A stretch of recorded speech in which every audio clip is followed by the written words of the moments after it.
پھر ایک اور نوری عماری اتری کہ جس سے سورج کی طرح چمکتی حوریں نکلیں اور آواز دی کہ راستہ دو کیونکہ جناب یوسف کی ماں راحیل آ رہی ہیں۔ پھر ایک اور نوری عماری نازل ہوئی جس سے جناب کلثوم خواہر موسیٰ برآمد ہوئیں۔ پھر ایک اور نوری عماری اتری جس سے جناب آسیہ خاتون زوجہ فرعون برآمد ہوئیں۔ پھر ایک اور نوری عماری اتری جس سے جناب مریم مادر حضرت عیسیٰ برآمد ہوئیں۔ پھر ایک اور نوری محمل اترا جو بہت عظیم تھا۔ اس محمل سے جناب خدیجۃ الکبریٰ برآمد ہوئیں۔ یہ سب نورانی مستورات اور حوریں صندوق کی طرف گئیں اور صندوق کے گرد کھڑے ہو کر گریہ زاری کیا۔ پھر صندوق کا دروازہ کھولا اور خون سے آلود سر امام کو باہر نکالا، ایک کے بعد دوسری کے ہاتھوں میں دیا۔ تمام مخدرات عصمت نے اس سر اقدس کی زیارت کی اور بوسے دیے اور صلوات پڑھی۔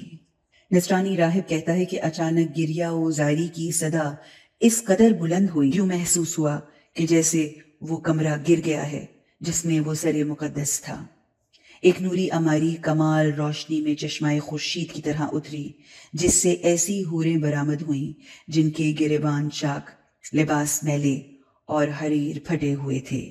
وہ پریشان حال بال کھولے حسین حسین کا نوحہ پڑھتے ہوئے اس صندوق کے قریب گئیں اور بین کر رہی تھیں کہ اچانک راہب کو جھڑک کر کہا، اے نصرانی راہب، آنکھیں بند کرو اور اب ادھر مت دیکھنا، کیونکہ جناب فاطمہ زہرا سیدۃ النساء العالمین آسمان سے اترنے والی ہیں۔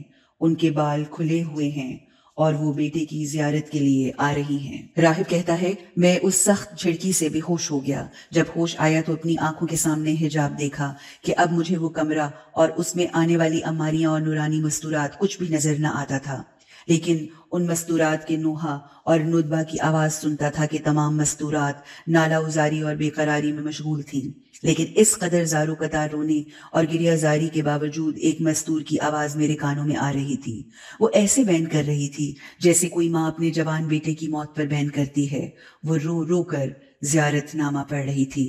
اے ماں کے مظلوم شہید اور غریب بیٹے حسین، اے میری آنکھوں کی ٹھنڈک حسین، تمہیں پیاسا شہید کر دیا گیا۔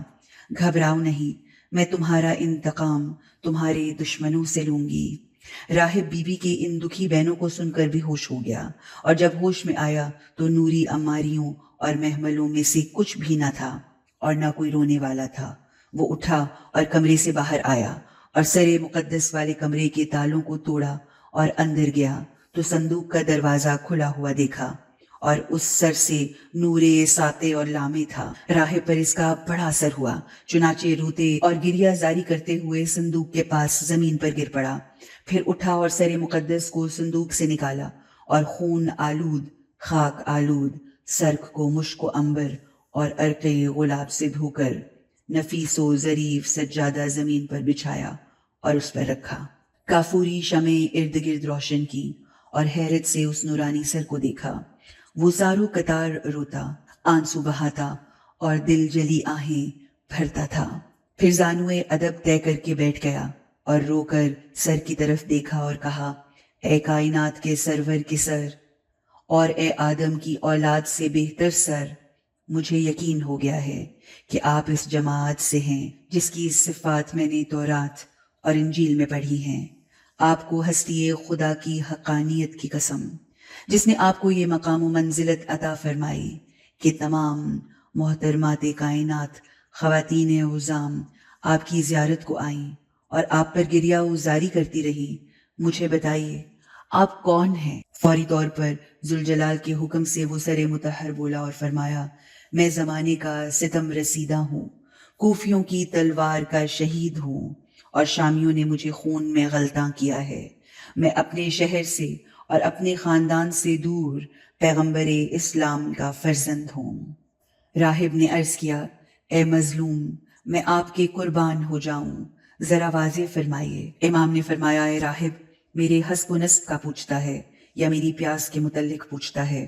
اگر نسب پوچھتا ہے تو میں پیغمبر اکرم کا فرزند اور والی مدینہ کی بیٹی کا بیٹا ہوں۔ اور پھر امام نے اپنے اوپر ہونے والے تمام مصائب سنائے کہ وہ راہب صبح تک آہو نالا میں مشغول رہا، کبھی روتا، کبھی ماتم کرتا اور کبھی نوحہ کرتا، اور کبھی افسوس سے ہاتھوں کو رگڑتا تھا۔ صبح کو یہ راہب اپنے کمرے سے نکلا اور وہاں موجود تمام نصرانیوں کو جمع کیا اور ان کو تمام واقعات سے مطلع کیا۔